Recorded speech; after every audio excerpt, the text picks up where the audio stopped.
Alright, everybody. Welcome to episode 194 from Psycho's Platters.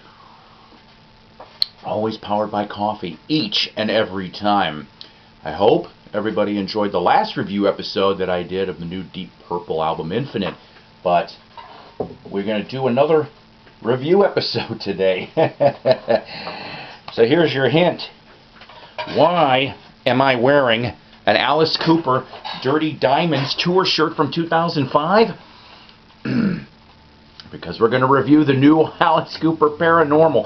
I am such a bad person. I cannot, that's like a new bad habit of mine, is I cannot help but get brand new CDs either the day they come out or the day after they come out. Especially, oh man, I'll tell you. I have been a huge Alice Cooper fan since the mid-70s. I think I got turned on to Coop, I would say, right around the time Welcome to My Nightmare came out in 75. Seriously. I remember seeing bits and pieces of that on television. I think I did.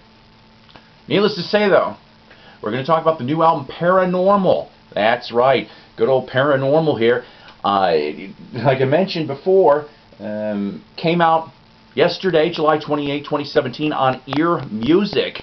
And I'm beginning to really like this label because, like I said, Deep Purple put theirs out on Ear Music in April. And Alice, I'm telling you, really good stuff. This is his 27th studio album. That's right, his 27th already. This one was recorded in Nashville, LA, Mesa, Arizona, and Stockholm, Sweden. And by the way, all the information for this particular review episode, actually for once, no, there's no wiki in this one. There isn't one yet. I know there will be, but it's courtesy of the liner notes here in this CD and AliceCooper.com. Yes, both of those sites is where I gleaned all this information from. So this here is a 2 CD edition. It looks like this. Now I'll show you in the middle of CD 1 because you got a nice picture of Alice right there. So right off the bat, like I said, 2 CD edition. Your first CD, Paranormal, Dead Flies, Fireball, Paranemic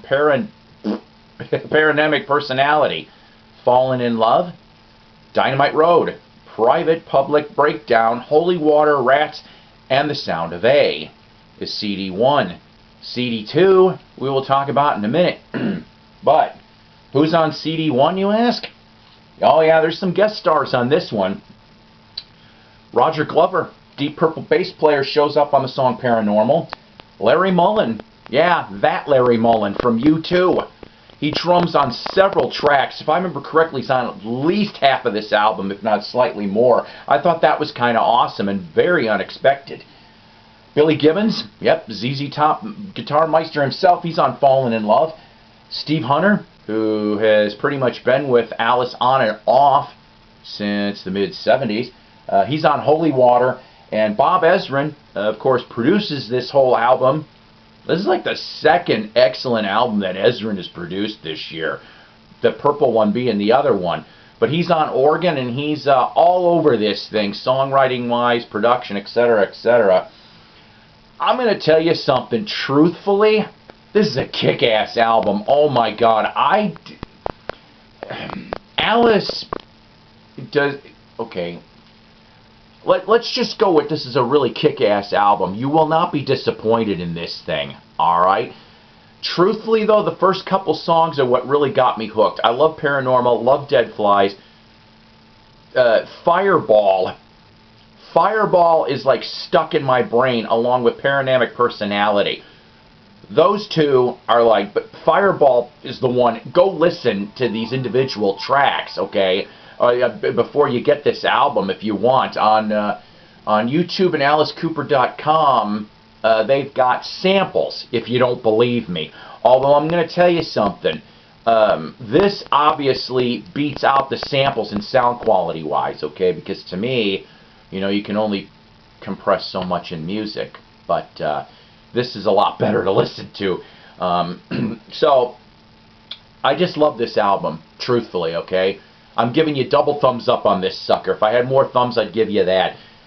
Let me get to CD2, and then I want to throw an opinionated piece at you, because all of this is opinionated anyway. CD2, you have 2 songs, Genuine American Girl, which that's kind of a little, how do I explain this? Well, you know, he's always trying to shock and make you think and stuff like that. I'm not going to tell you what the lyrics are about. You go find that out for yourself. And you and all of your friends, which kind of, I guess I could see it being slightly Who-like, which I can't remember if it was Alice or RollingStone.com brought it up like that. But I could see it. You know, it's got that intensity to it. Very nice to have the original Alice Cooper group. Now, I know you're going to go off and say, well, wait a minute, Glenn Buxton's dead. Yes, Glenn Buxton's dead. He died in '97. So Steve Hunter ended up taking guitar chores for at least one of those tracks. But here's the thing, though. I could have sworn, and everywhere I'm reading here, because I've been on a few sources, that there was more than 2 songs that were cut with this lineup. And maybe I'm wrong, but I could have sworn, I thought when this thing was getting made, that they were looking into 4 to 5 songs, unless maybe there's like, because there isn't any bonus tracks. I'll let you know that on any of the editions I've seen, okay? So I don't know. Maybe I got my information wrong, or maybe somebody was misquoted, but I could have sworn I thought there was 4 to 5 songs recorded with the original Alice Cooper group. But needless to say, is very awesome on this. Like I said, Steve Hunter takes the place of Glenn for one of the tracks on here. And then after that, you've got 6 songs live from May 6th of 2016 from Columbus, Ohio, with at that time, and to my knowledge, still the current lineup of the Alice Cooper group, Chuck Garrick, Ryan Roxy. I'm glad Ryan Roxy's back. I got to see him with this tour, and I thought that was pretty awesome. Glenn Sobel, Tommy Hendrickson, and Nita Strauss, and they end up doing 6 songs on here, which I thought is totally kick-ass live versions of that too. Of course, I didn't know they were going to put that out that way. I was led to believe that it was going to be the original Alice group doing it, but that's okay though with this.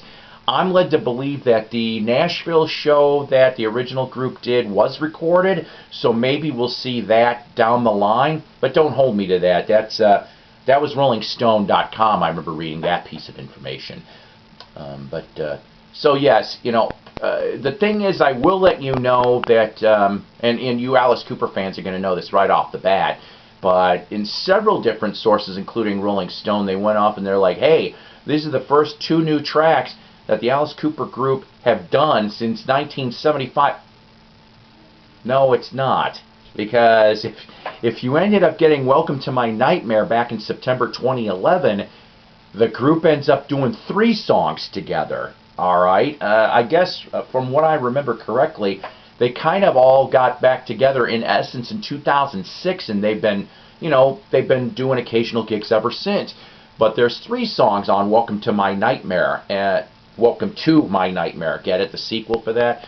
And if you don't have that CD, go get it, because I thought those tunes were pretty cool too, but I still like the ones that are on here actually a little bit better than that album. What I want to mention here before I get off of this thing is that Alice, like I said, I ended up getting into Alice in the mid-'70s. I think the first album that I remember getting, though, oh jeez, what was it? I think it was the Greatest Hits. I ended up getting the Alice Cooper's Greatest Hits. Not brand new, of course, but I got it in the late 70s. I do remember getting that, and I ended up falling in love with that group. And as far as for Alice by himself, I do remember getting the 45 brand new of We're Clones. Or Clones, excuse me. But I was like 13 when that came out. I thought it was kind of a strange tune, but I liked it. And then he kind of fell off my radar somewhat until, I mean, I knew that he ended up doing Constrictor and Raise Your Fist and Yell, and I remember hearing the Man Behind the Mask. I like that one. But Poison, of course, is what got him back on my radar, and I enjoyed that time too. But what I wanted to get at is, at least in my opinion, it seems, is that Alice kind of fell off of the radar right around Well, From the Inside. I like that album. That album kicks ass from '78. But then after that, to me, he kind of fell off. And then, yes, the MCA stuff in '86. It was just like his second wind. At least in my opinion, his second wind. Because after Trash, I mean, Hey Stupid's okay, but I think after Trash, he fell off a little bit and then got his third wind. It was kind of strange, though. I like Last Temptation from '94. But then he doesn't do anything for 6 years, right? Which is fine. You know, he had to take time off. But once he ended up doing Brutal Planet on, oh my God. It's like every album from that time frame is just so damn enjoyable. There's different cuts on things that I still go back to from that stuff. Especially, what is it, from Dragontown. I like a bunch of stuff. You know, Can't Sleep, the Clowns Will Eat Me. I always like that song. I play that for friends and they don't even know it's Alice. And then Dirty Diamonds, like I said, with this one here, you know, Sunset Babies. I mean, God, you know, it's like they just come right in the pocket. They can do it really well. All right, so I'm going to shut up about this, but like I said, what I'd like you to do in the comments for me, please, is if you are an Alice Cooper fan, what is your favorite album, either from the Alice Cooper group or Alice by himself all over these years? Or what's your favorite Alice Cooper song? And are you going to go get this? Or did you get this already? And I'm going to let you know really, really quick. I know this is going to sound like a commercial, but bear with me. He did put out a 45 a little bit back about this. Paranoid Personality. I cannot talk today. With the A-side being with I'm 18 Live in Dallas is the B-side. That one goes for about $9.77 on Amazon. There is a 2 LP edition. It's 180 gram on 45 RPM, $28.49 on Amazon. There also is what's called a technical box set, and it's just this 2 CD along with an extra large size t-shirt. Of course, they didn't show the design on it. Maybe it's the album cover, I hope.